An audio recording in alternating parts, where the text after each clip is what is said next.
हम राम कृष्ण शिव आदि भगवानों के नाम का जप एक साथ कर सकते हैं? प्यारे भक्तों, कई ऐसे मनुष्य हैं जो ऐसे कमेंट लिखते हैं कि हम गणेश जी की भी पूजा करते हैं, शिव जी की भी करते हैं, हनुमान जी की भी करते हैं और हम रामायण भी पढ़ते हैं, तो क्या ये ठीक है? देखो प्रेमी भक्तों, ना से हाँ वाली बात है, यानी जो कुछ नहीं कर रहे उनकी बजाय आप कुछ कर रहे हैं।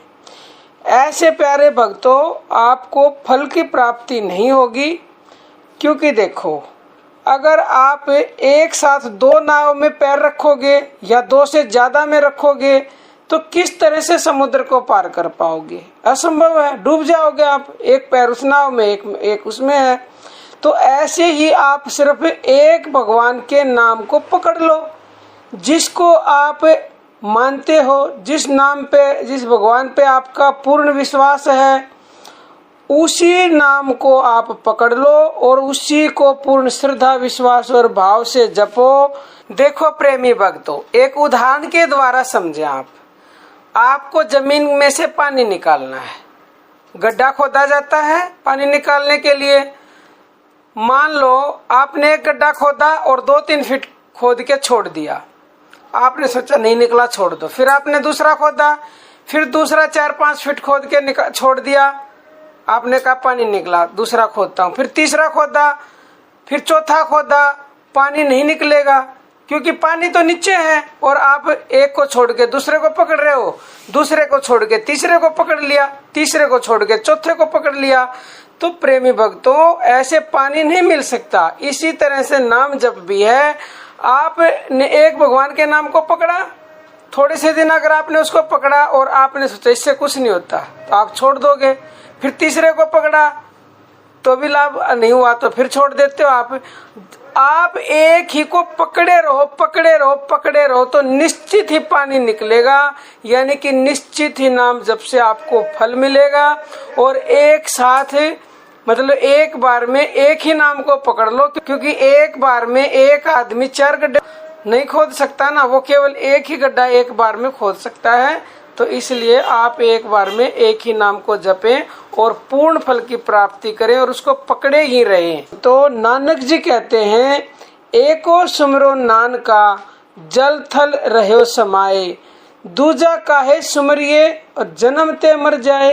प्यारे भक्तों, नानक जी कहते हैं केवल और केवल उस एक को ही सुमरो जो कि जल थल में समाया हुआ है, और अगर तुम दूजे को सुमरते हो तो ऐसा इंसान तो जन्म होते ही मर जाए।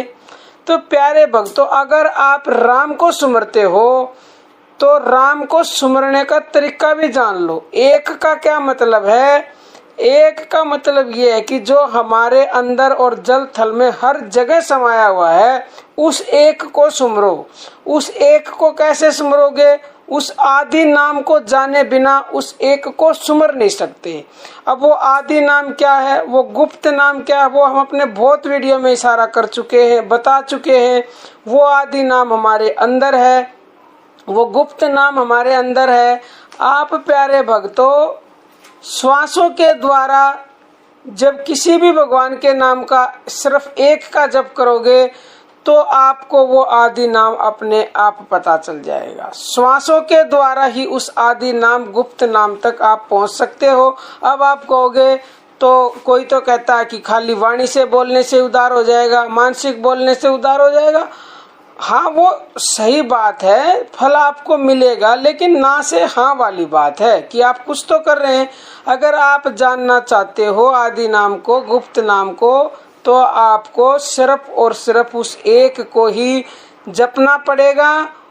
चाहे फिर आप किसी भी भगवान को मानते हो, उसी नाम को पकड़ लो और हर श्वास के साथ उस नाम का जाप करो। यानी कि श्वास ऊपर गई तो जैसे राम का जप करना है तो राम, श्वास नीचे आई तो राम।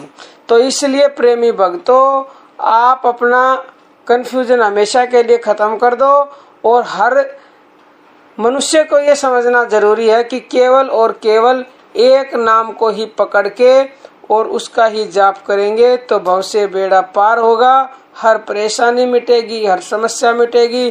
क्योंकि अगर उस एक नाम को नहीं बजा, नहीं जाना, फिर आप समझ लो जिंदा ही मुर्दे के समान हो। तो प्रेमी भक्तों, आज के लिए इतना ही। जय श्री